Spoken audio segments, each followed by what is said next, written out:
आखिर क्या है स्विट्जरलैंड के साइंस डे से भारत का संबंध? कहाँ है भारत का तैरने वाला पोस्ट ऑफिस? कुंभ मेले की एक बात जो आप जानकर हैरान हो जाएंगे। ऐसे ही कुछ गजब और अमेजिंग फैक्ट्स की बारिश होने वाली है, जिसके बाद आप यही कहेंगे एंथ्रिलिंग मैन, मतलब दिलचस्प। ये आज का हमारा वर्ड ऑफ द डे भी है। तो चलिए वीडियो को शुरू करते हैं। Fact number 11। दोस्तों, भारत में पोस्ट ऑफिस को आखिर कौन नहीं जानता है, और आप जानकर हैरान हो जाएंगे क्योंकि इंडिया का पोस्टल नेटवर्क दुनिया का सबसे बड़ा पोस्टल नेटवर्क है। पर इंडिया में एक बहुत ही शानदार पोस्ट ऑफिस भी है जिसे जानकर आप बोल उठेंगे अमेजिंग। तो कश्मीर के श्रीनगर की डल लेक में एक ऐसा पोस्ट ऑफिस है जो उस लेक में हमेशा तैरता रहता है। इस पोस्ट ऑफिस का शुभारंभ अगस्त 2011 में किया गया था। What a fact. Fact number 10।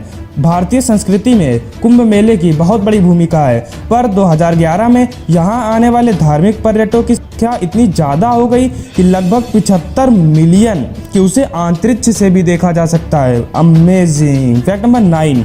Mawsynram जो कि खासी हिल्स मेघालय में है, वो दुनिया का सबसे वेटेस्ट प्लेस है। और चेरापूंजी जो मेघालय का ही पार्ट है, वहाँ 1861 में आज तक की रिकॉर्ड रेनफॉल हुई थी। Amazing. Fact number 8। Bandra Worli sea link जो कि मुंबई में है, और इस सीलिंग को बनाने में जितने स्टील वायर का इस्तेमाल हुआ है उसे जानकर आप हैरान हो जाएंगे। हाँ दोस्तों, तो जितना स्टील वायर यूज़ हुआ है वो अर्थ की सरकमफ्रेंस यानी कि परिधि के लगभग बराबर है, और इसमें 2,57,00,000 मैन आवर्स का यूज हुआ है। साथ ही साथ इसका वजन 50,000 अफ्रीकन एलिफेंट्स के बराबर है। अमेजिंग। Fact number 7। अगली खबर है क्रिकेट ग्राउंड को लेकर। तो दोस्तों, क्या आप जानते हैं दुनिया का सबसे बड़ा क्रिकेट ग्राउंड कहाँ है? अगर हाँ तो आप कमेंट में बता सकते हैं, और अगर नहीं तो आपको बता दें कि हिमाचल प्रदेश के चेल में बना चेल क्रिकेट ग्राउंड दुनिया का सबसे बड़ा क्रिकेट ग्राउंड है, और इसे 1893 में बनाया गया था,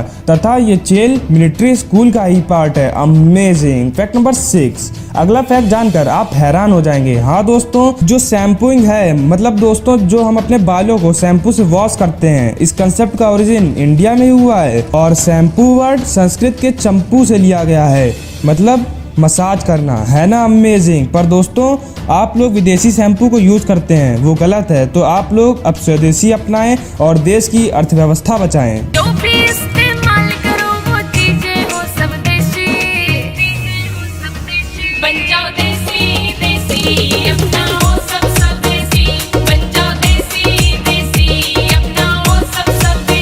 फैक्ट नंबर 5। अगला फैक्ट जुड़ा हुआ है भारतीय खेल साहित्य से, जो कि कबड्डी के नाम से जाना जाता है। पर आप ये बात जानकर काफ़ी खुश होंगे कि जो अपनी इंडियन नेशनल कबड्डी टीम है वो आज तक सारे वर्ल्ड कप जीती है। What a fact. अमेजिंग।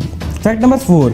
अगला फैक्ट जानकर आप भारतीय वैज्ञानिकों पर गर्व करने से नहीं रुक पाएंगे। हाँ दोस्तों, सितंबर 2009 Indian scientist with using moon mineralogy mapper detected water on the moon for the first time, मतलब सबसे पहली बार अगर चांद पर वाटर है ये किसी ने बताया था तो वो अपना इंडिया है। तो है ना फैक्ट नंबर 3। दोस्तों, APJ अब्दुल कलाम, जिनका पूरा नाम अबुल पाकिर जैनुलब्दीन अब्दुल कलाम है, वो कितने महान साइंटिस्ट हैं ये, और उनकी उपलब्धियां तो जग जाहिर हैं। बात भारत की हो या दुनिया की, उनका सम्मान हर जगह। या अगला फैक्ट कुछ इस प्रकार है कि स्विट्जरलैंड में वो साइंस डे मनाया जाता है, यानी कि 26 मई को वो मिसाइल मैन कलाम को ही समर्पित है। अमेजिंग। दोस्तों, आप देख रहे हैं कि भारत का कितना ज़्यादा सम्मान विदेशों में भी हो रहा है। Fact number 2। भारतीय इतिहास में कई लोग इस तरह से जाने जाते हैं कि उन्होंने देश के लिए अपना सब कुछ कुर्बान करना सही समझा। ऐसे ही थे अपने देश के पहले राष्ट्रपति डॉक्टर राजेंद्र प्रसाद। हाँ दोस्तों, उन्होंने अपने राष्ट्रपति कार्यकाल के दौरान 50% सैलरी ही लिया, और आखिरी के 2 साल में केवल उन्होंने 25% ही लिया, और कहा इतनी मेरी ज़रूरत के लिए बहुत है, तथा शेष सैलरी को दान कर देते हैं। अमेजिंग। Fact number 1। सोने की चिड़िया कहा जाने वाला भारत। पर अंग्रेजों और कुछ अनकरणों के कारण आधुनिक भारत की अर्थव्यवस्था बहुत कमजोर हो गई थी। पर अर्थव्यवस्था के कमजोर होने के बाद भी यहाँ के यंगस्टर्स में अपने देश के प्रति काफ़ी मोटिवेशन भरा हुआ है। हाँ दोस्तों, मैं बात कर रहा हूँ भारत देश के पहले रॉकेट की, जिसे पैसों की कमी के कारण साइकिल पर ले जाना पड़ा था और हमें गर्व है ऐसे महान वैज्ञानिकों पर जिनका आत्मविश्वास उस कठिन दौर में नहीं कम हुआ। अमेजिंग। तो दोस्तों अभी तक तो हो गई काम की बातें और अब ये है ज्ञान की बात। आज हम आपको एक कोट देने जा रहे हैं जिसको स्वामी विवेकानंद जी ने दिया था और उन्होंने कहा था, don't overthink, overthinking leads to negative thoughts. तो दोस्तों अगर आपको वीडियो पसंद आई है तो हमारे चैनल को सब्सक्राइब कर लें। धन्यवाद। जय हिंद।